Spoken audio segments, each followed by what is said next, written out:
شیطان اس نے اللہ کے حضور قسم کھائی کہ میں تیرے بندوں کو تیرے تک نہیں آنے دوں گا، ان کے دائیں سے آؤں گا، ان کے بائیں سے آؤں گا، آگے سے آؤں گا، پیچھے سے آؤں گا، چاروں طرف سے حملہ۔ کدھر بھاگیں گے؟ ظالم دو راستے بھول گیا، اوپر والا اور نیچے والا۔ جب بندہ دعا کے لیے ہاتھ اٹھاتا ہے یا سر سجدے میں رکھ دیتا ہے، شیطان کچھ بھی نہیں کرتا۔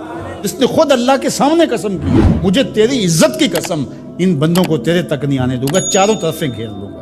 تو اس کے بڑے مکر و فریب اور بڑے طریقے۔ مطاف کے اندر کنکروں پر پیشانی رکھ کے ایک بندہ زاروں کے طرح رو رہا ہے اور کیا کہتا ہے، اے اللہ مجھے معاف کر دے، ورنہ قیامت کے دن مجھے نابینا اٹھانا، تیرا کیا تیرے بندوں کا سامنا بھی نہیں کر پاؤں گا۔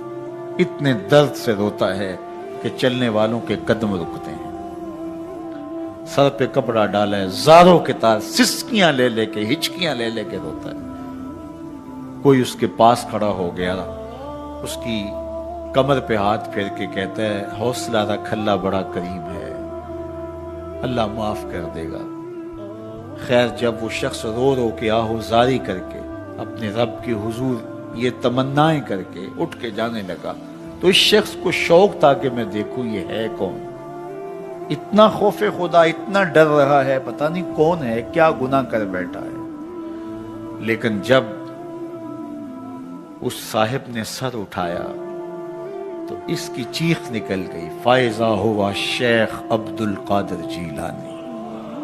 تو یہ زاروں کے تار رونے والا شیخ عبد القادر جیلانی تھا۔ ساری زندگی خدمت خلق میں بسر ہوئی، اللہ کے حکام بجا لاتے ہوئے، لیکن خوف خدا، خشیت الہی کا عالم ہے۔ حضرت جنید بغدادی کے پیر ہیں حضرت سری سکتی رضی اللہ تعالیٰ عنہ، رشتے میں ماموں بھی لگتے ہیں۔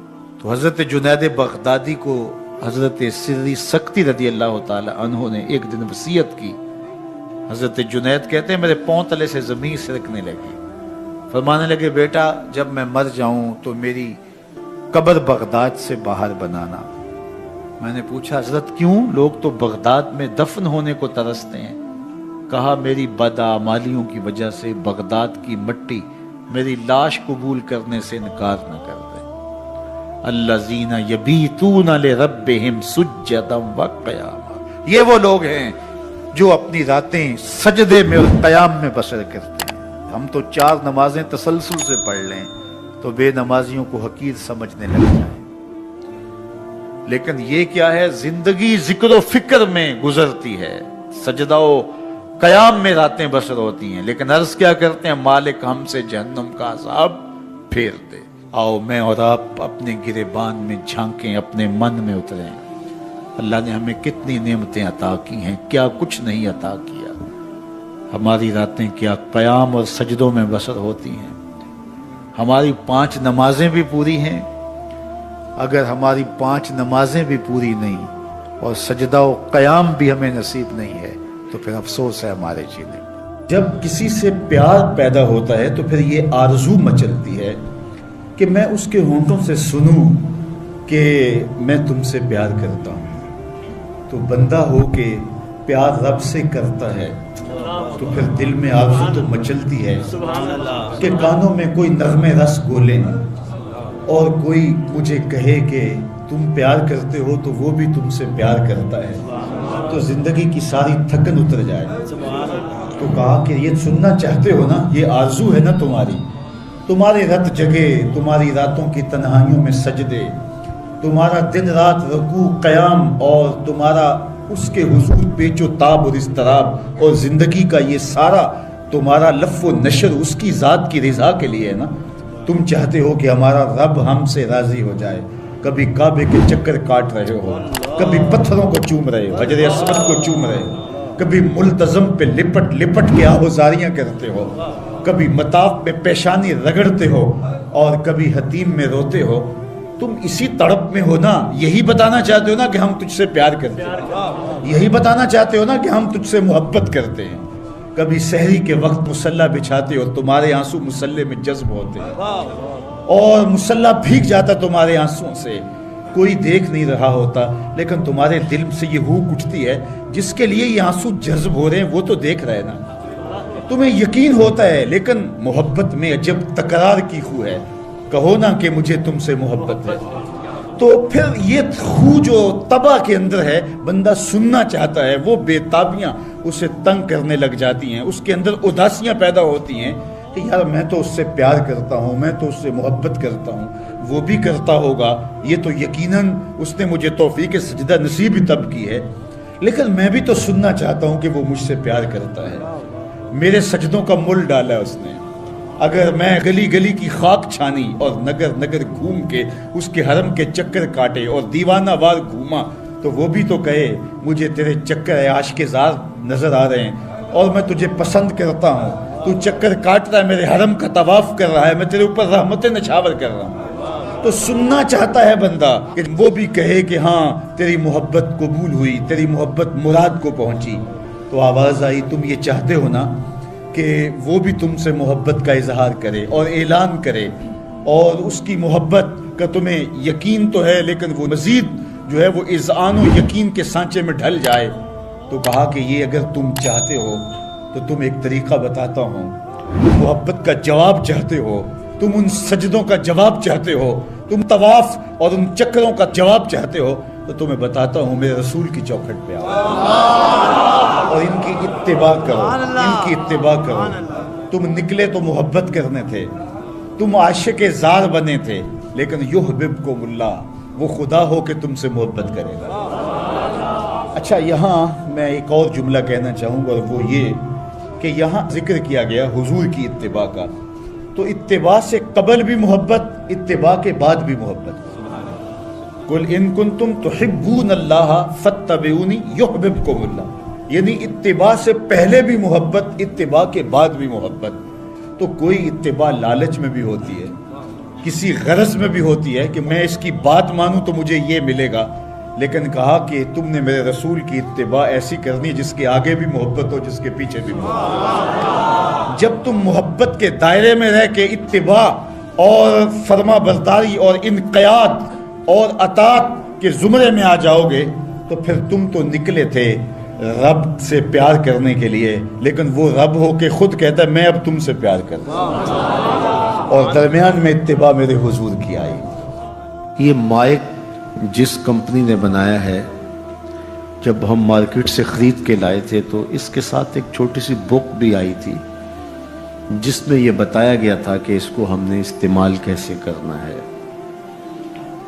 خرابی کی صورت میں اس کی اصلاح کیسے ہوگی، اور اگر اس کے مطابق ہم اس کو استعمال کریں، جس طرح کی بیٹری اس کے اندر آنی چاہیے تو وہ ڈالیں گے تو دیر تک اس کے فوائد اور ثمرات حاصل کرتے رہیں گے۔ لیکن اگر ہم اس کتاب کو جو اس کے ساتھ ہمیں ملی تھی، جس کمپنی نے اسے بنایا ہے، تو اس کا طریقہ استعمال ساتھ بتایا ہے، اس کتاب کو پھاڑ کے پھینک دیں گے یا اس کو لپیٹ کے کہیں اونچی جگہ پہ رکھ دیں گے اور اس کو اپنی مرضی سے چلانا چاہیں گے تو پھر اپنی مرضی سے ہم اس سے فائدہ حاصل نہیں کر پائیں گے۔ تھوڑا وقت فائدہ حاصل ہوگا لیکن نتیجہ کچھ بھی نہیں ہوگا۔ تو جو کمپنی کوئی چیز تیار کرتی ہے تو اس کا طریقہ استعمال بھی ساتھ چھوٹی سی بک کی صورت کے اندر آپ کو دیتی ہے۔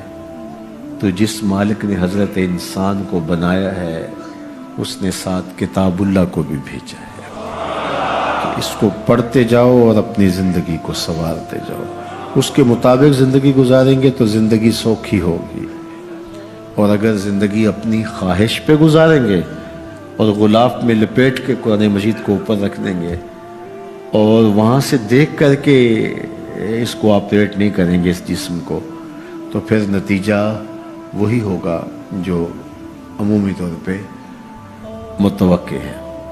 تو اس لیے التمسک بکتاب اللہ، اللہ کے بتائے ہوئے طریقہ حیات کے مطابق زندگی گزارنا ہو تو قرآن مجید کے بغیر ایک قدم بھی نہیں چلا جا سکتا۔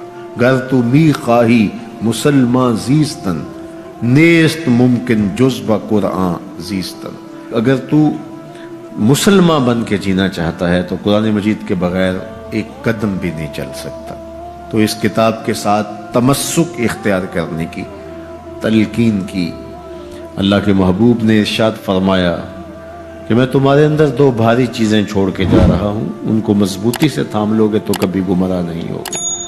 اولہما کتاب اللہ، ان میں سے پہلی چیز اللہ کی کتاب ہے، فیہ الہدی والنور فخذوا بکتاب اللہ واستمسکوا بہ، اس میں ہدایت ہے، روشنی ہے، اس کو مضبوطی سے پکڑ لو، اچھی طرح سے تھام لو، تم گمراہ نہیں ہوگے۔ یار جو شخص نابینا ہے اسے کیا پتا کہ یہ پھولوں کی بہاریں کیا ہوتی، جو پیدائشی نابینا ہے اسے کیا پتا ہے کہ آسمان پر بزم کواکب کے رنگ کیا ہیں، اسے تتلی کے پروں میں قدرت کی سنائی کا کیا اندازہ ہو سکتا ہے، اسے مور کے پروں میں رنگوں کی مینا کاری کا کیا اندازہ ہو سکتا ہے، اسے پھوٹتے جھرنوں، بہتی ندیوں اور کوسے قضا کی رنگینی اور دھنک کی شوخیوں کا لطف کیسے نصیب ہو سکتا ہے، اس کو کیا پتا حسن کیا ہوتا ہے، اس کو کیا پتا جمال کیا ہوتا ہے۔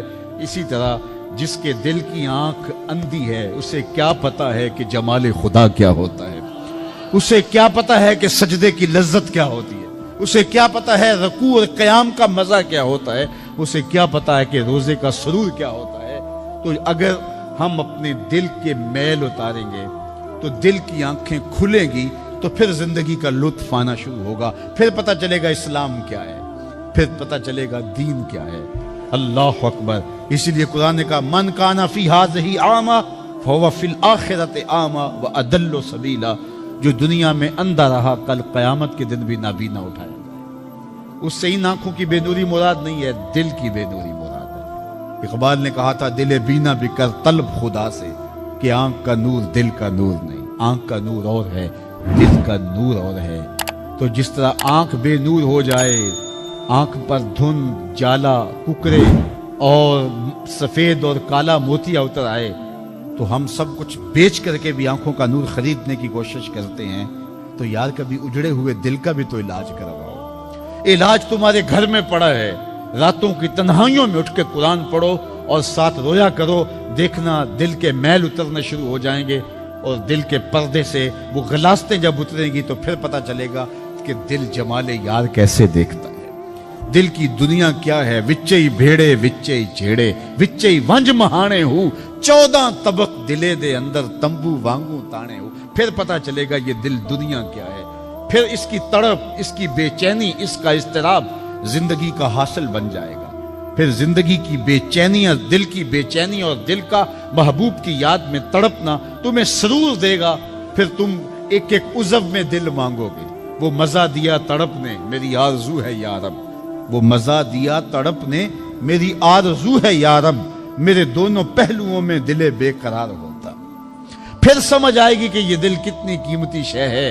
اللہ نے بدن میں آنکھیں بھی دو رکھی ہیں، کان بھی دو رکھے ہیں، ہاتھ اور پاؤں بھی دو رکھے ہیں، لیکن دل ایک ہی رکھا ہے، اور دل عرش اللہ ہے، اللہ کا عرش ہے۔ پھر پتہ چلے گا۔ تو آئیے دل سے زنگ اتاریں، میل اتاریں، دل مصفا ہو، دل خوبصورت بن جائے، پھر دل کی کشکول پھیلا کے پھر عرض کریں ہر تمنا دل سے رخصت ہو گئی، اب تو آجا، اب تو خلوت ہو گئی۔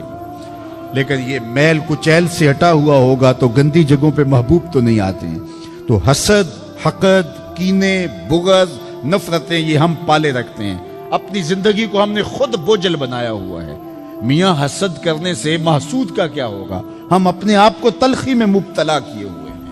بغض رکھنے سے مبغوض کا کیا ہوگا؟ ہم اپنے آپ کو بوجھ میں مبتلا کیے ہوئے۔ تو اپنے دل سے یہ سارے بوجھ اتار کر کے جب دل کو مصفا اور مزکا کریں گے تو پھر دیکھیے کہ دل کے آئینے میں کیسے جمال یار دکھائی دیتا ہے۔ تو اس دل کی اصلاح ہوگی کثرت کے ساتھ قرآن مجید کی تلاوت کرنے سے۔ تو راتوں کی تنہائیوں میں اٹھ کے قرآن پڑھو، دیکھنا کہ کیسے دل کے زنگ ہوتے ہیں۔ بعض لوگ بڑی عجیب خبر سناتے ہیں، میاں تمہیں کیسے پتا؟ وہ کہتا ہے میں رات اچانک نیند نہیں آ رہی تھی تو ایک چینل کھولا تو اس میں یہ خبر چل رہی تھی۔ تو میں نے کہا تجھے نیند نہیں آ رہی تھی، تو نے چینل کھولا، کاش تو قرآن کھول کے بیٹھ جاتا، تجھے وہ دکھائی دیتا کہ تیرا اندر تیرا باہر روشن ہو جاتا۔ تو راتوں کی تنہائیوں میں اٹھ کے قرآن مجید پڑھنے کا مزاج پیدا کریں، اپنی صبح کا آغاز قرآن مجید کی تلاوت سے کریں، اپنے دن کو سمیٹیں، سونے کی تیاری کریں، سورہ ملک سے اپنے معاملات کو سمیٹیں۔ یہ چند دن کر کے دیکھ لیں۔ اور اگر آپ کو معاشی مسائل ہیں، مشکلات ہیں، تو سورہ واقعہ اس کے لیے اکسیر ہے۔ صرف 3 رکوع ہیں، اتنی اکسیر کہ جس کی زندگی میں سورہ واقعہ آ گئی وہ مشکلات میں مبتلا نہیں ہوتا، اللہ اس کے لیے رزق کے دروازے کھول دے۔ مدینے کی گلی سے میرے حضور کا گزر ہوا، ایک ایسا مکان بن رہا تھا جس طرز کے مکان کو حضور پسند نہیں کرتے، تو پوچھا یہ کس کا مکان ہے؟ کہا فلاں انصاری کا۔ حضور گزر گئے، کسی نے اس کو جا کے بتایا حضور تیری گلی سے گزرے تھے، تیرے مکان کو دیکھا، شاید حضور کو پسند نہیں آیا۔ چہرہ بتا رہا تھا حضور کا کہ تیرا مکان اچھا نہیں لگا۔ انہوں نے کدال لیا اور مکان زمین کے برابر کر دیا۔ چند دن کے بعد حضور کا پھر گزر ہوا تو دیکھا کہ مٹی کا ڈھیر پڑا ہوا ہے، ملبہ پڑا ہوا ہے۔ بھائی شخص کو بلایا گیا، کہا میں گزرا تھا، تیرا مکان بن رہا تھا، اب مٹی کا ڈھیر پڑا ہے۔ حضور میں نے گرا دیا۔ فرمایا کیوں؟ عرض کی سنا تھا آپ کو پسند نہیں، سنا تھا آپ کو پسند نہیں۔ میں اور آپ اپنے اندر اترے اور دیکھیں ہمارا کیا کیا حضور کو پسند۔ محمد دی زیارت محمد دے رنگ وچ اے ٹھگ بازیاں جانے پیارا محمد صلی اللہ علیہ وسلم۔ جب ان کے ہوئے تو پھر اپنی خواہش رہی کہاں؟ اپنی رضا کو محبوب کی رضا میں فنا کر دینے کا نام ہی تو محبت ہے۔ تیرے ہندیاں سندیاں محبوبہ، میں کافر ہواں جے میں ہواں، اپنی نفی کرنے کا نام ہی تو محبت ہے۔ لیکن میں اپنی خواہشات کا پتلا ہوں اور عاشق رسول بھی ہوں، کیسی عجیب کہانی ہے۔ میں اپنی آرزوؤں کا بندہ بھی ہوں اور عاشق رسول ہوں، کیسی عجیب کہانی ہے۔ جب ان کے ہو گئے پھر اپنا کچھ نہ رہا۔ محبوب کی رضا میں اپنے آپ کو گم کرنے کا نام محبت ہے۔ جب ان کے ہوئے تو پھر زندگی کا جمال، زندگی کا نور نصیب ہوا، زندگی کی حقیقتیں ہاتھ آ گئی۔ میں عاشق رسول کہلاتا ہوں، حج اور عمرے بھی کرتا ہوں۔ میں 1.25 لاکھ مرتبہ جو ہے وہ ہر ہفتے میں درود بھی پڑھتا ہوں۔ میں محفل میلاد کرواتا ہوں، پوری دنیا کے نعت خواں جمع کرتا ہوں، لیکن حضور کی سنت چہرے پہ سجانے کی توفیق نہیں ہے۔ مجھے حضور علیہ الصلوۃ والسلام کے بتائے ہوئے طریقے کو اختیار کرنے کی ضرورت نہیں ہے۔ صاحب سوچیں، کہیں آپ اپنے آپ سے دھوکہ تو نہیں کر رہے؟ ان سے تو نہیں کیا جا سکتا۔ ان سے دھوکہ کون کرے؟ وہ تو جانتے ہیں کون کہاں کھڑا ہے۔ میرے حضور بولے یاری لا تو پاک نبی سنگ، اے پر پوری یاری، یاری لا تو پاک نبی سنگ، اے پر پوری یاری، پھر درود قبول ہے تیرا لکھ نالوں ایک بار۔ پھر نہ لاکھ مرتبہ پڑھنا، ایک بار ہی پڑھ لینا وہ بھی قبول ہے۔ اشہد بلال عند اللہ اشہد، پھر بلال کا اشہد بھی قبول ہے۔ وہ چہرہ اور چہرے کا دل نہیں دیکھتے، بندے کا دل دیکھتے ہیں۔ تو جب تم اپنے باطن کو حضور کے نام پہ لگاؤ گے تو پھر ایک ایک عمل ان کی سنت کی اتباع میں۔ یہ صوفی کی علامات ہیں۔ رنگ برنگے کپڑے پہن لینے سے صوفی نہیں بنتا، مختلف رنگوں کے پٹکے باندھ لینے سے صوفی نہیں بنتا، صاحب بھنگ گھوٹ کر پینے سے صوفی نہیں بنتا، ڈھول کی تھاپک پر ناچنے اور رقص کرنے سے صوفی نہیں بنتا، مختلف تصوف کی اصطلاحات کو یاد کر لینے سے صوفی نہیں بنتا، محمد عربی کی غلامی سے صوفی بنتا ہے، حضور کی چوکھٹ کی فقیری سے صوفی بنتا ہے۔ طائف کے بازاروں میں لوگوں نے پتھر تک مارے، نالین خون سے زخمی ہو گئے، اور ادھر سے حکم بھی آتا ہے محبوب بولو تو صحیح۔ ان پہاڑوں کو ایسے جو ہے وہ جوڑیں گے کہ یہ درمیان میں پس کے رہ جائیں گے، عذاب کے فرشتے حاضر ہو کے پیشکش کرتے ہیں، لیکن میرے حضور فرماتے ہیں نہیں، میں رحمت بن کے آیا ہوں۔ وہی رحمت للعالمین نبی فتح مکہ کے دن حکم دیتے ہیں کہ ابن خطل کو قتل کر دو، اس کی لونڈیوں کو قتل کر دو۔ یہ حضور کا گستاخ تھا، ہجب کیا کرتی تھی اس کی لونڈیاں، گا گا کے حضور کی اہانت کیا کرتی تھی۔ اس نے سوچا بچنے کی کوئی صورت نہیں ہے تو کعبۃ اللہ کے پردے کے اندر چھپ گیا۔ پوچھا گیا یہ تو کعبہ کے پردے کے اندر چھپ گیا ہے، یہاں پناہ لے لی ہے؟ کہا یہیں سے نکال کے قتل کر دو. یہ میرے نبی کا اختیار ہے. حضور چاہیں تو معاف کر دیں, حضور چاہیں تو حکم صادر کریں کہ ان پر حد جاری کر دی جائے, ان کو سزا دی جائے. اس لیے ہمارے اوپر لازم ہے کہ جس کا جرم ثابت ہو جائے اس کو قرار واقعی سزا دی جائے. ایک تو بات یہ ہوئی کہ جو عمومی طور پہ مختلف جگہوں پہ بیٹھ کے یہ چیختے ہیں کہ حضور نے تو معاف کر دیا, تو آپ معاف کیوں نہیں کرتے؟ آپ اتنے سخت کیوں ہو گئے ہیں؟ آپ حضور کے ماننے والے نہیں ہیں؟ تو میں نے کہا صاحب یہ سنت اختیار کیجئے, اپنے دشمنوں کو معاف کر دیجئے, باقی کسی کے دشمنوں کو معاف کرنے کا آپ حق تو نہیں رکھتے. میں اس معاشرے کا ایک معزز شہری ہوں, توہین عدالت کر دی کسی نے تو مجھے اختیار دو نا کہ میں معاف کر دوں. کیا تم مجھے اس بات کا اختیار دیتے ہو کہ آپ کی عدالت کی توہین ہوئی اور میں اس کو معاف کر دوں؟ آپ کہیں گے آپ تو ہمارے شعبہ کے شخص نہیں ہیں. اچھا پاکستان کے سارے وکیل جمع ہو جائیں اور وہ کہیں کہ چلو اس کو ہم معاف کر دیتے ہیں, تو کیا تم تمام وکلاء کو اس بات کا حق دیتے ہو کہ وہ عدالت عظمیٰ کی توہین معاف کر دیں؟ یار جب توہین عدالت کی معافی آپ نے میرے اختیار میں نہیں دی تو رسول اللہ کی اہانت کی معافی کسی نے تمہارے اختیار میں بھی نہیں دی. یہ بات اچھی طرح سن لو, یہ بات اچھی طرح سمجھ لو کہ یہ تمہارا اختیار نہیں ہے, یہ صرف رسول اللہ کا اختیار ہے. حضور کے اختیار میں تم کون ہوتے ہو تصرف کرنے والے؟ وہ معاف کریں ان کی مرضی, وہ نہ کریں ان کی مرضی. تو پہلی بات یہ ہوئی کہ حضور علیہ السلام کا اہانت کرنے والا شخص وہ واجب القتل ہے, اس کی سزا موت ہے. اور یہ قرآن کا آئین ہے, یہ احادیث سے ثابت شدہ نتیجہ ہے. پاکستان کا آئین, پاکستان کا دستور یہ بتاتا ہے, 295C میں بھی ساری بحث کے بعد یہ قانون بنا تھا کہ جو شخص حضور کی اہانت کرے وہ واجب القتل ہے, اس کو سزائے موت دی جائے گی, اس کو پھانسی پہ چڑھایا جائے گا. جب پاکستان کا آئین بنا ہے, پاکستان کا قانون بنا, پھر کیوں بنایا ہے اگر اس قانون کو نافذ نہیں کرنا؟ اب تک پاکستان کے اس قانون کو عملی طور پہ کسی پر بھی نافذ نہیں کیا گیا. جب سے یہ قانون بنا ہے یہ قانون کی حد تک ہے اور غیر مؤثر ہے. اور یہاں سزائے موت ہوئی بھی تو پاکستان کی اعلیٰ عدالت نے اس کا جس اجلت میں فیصلہ کیا وہ آپ کے سامنے ہے.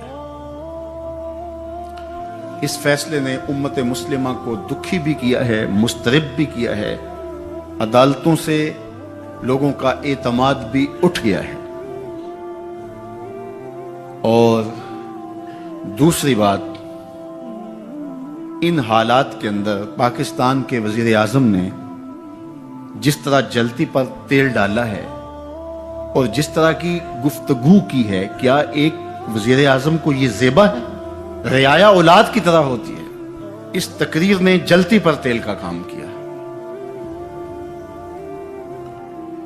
تیسری بات میں آپ سے یہ کہنا چاہوں گا کہ اس وقت ہم پراکسی وار میں ہیں. ہمارا دشمن ہمارے وجود کو برداشت نہیں کرتا. ہم ایٹمی قوت ہیں اور وہ ہمیں صفحہ ہستی سے مٹانا چاہتا ہے.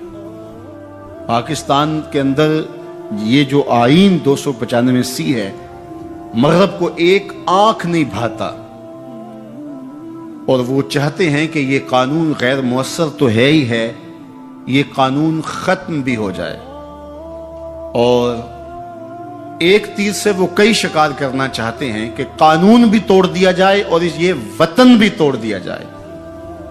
لیکن ہمیں سوچنا ہے حضور سے ہمارا رشتہ لازوال ہے اور یہ ملک بھی اپنا ہے.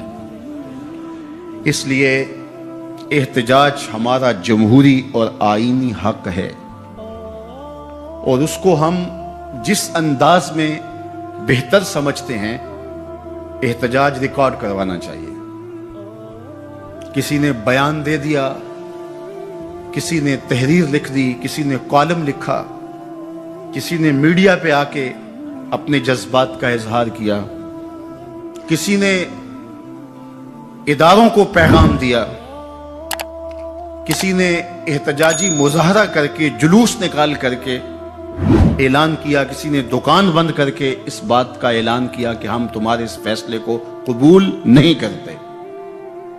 تو یہ ہمارا آئینی جمہوری دستوری حق ہے کہ ہم اپنے جذبات کا اظہار کریں،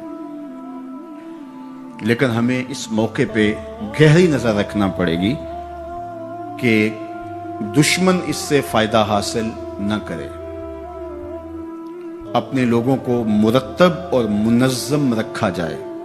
جذبات کے اس ماحول کے اندر بھی ہم اپنی گفتگو کو پورے غور و فکر کے ساتھ تول کے بولنے کا مزاج بنائیں، تاکہ ملک کے اندر کوئی ایسی صورتحال پیدا نہ ہو۔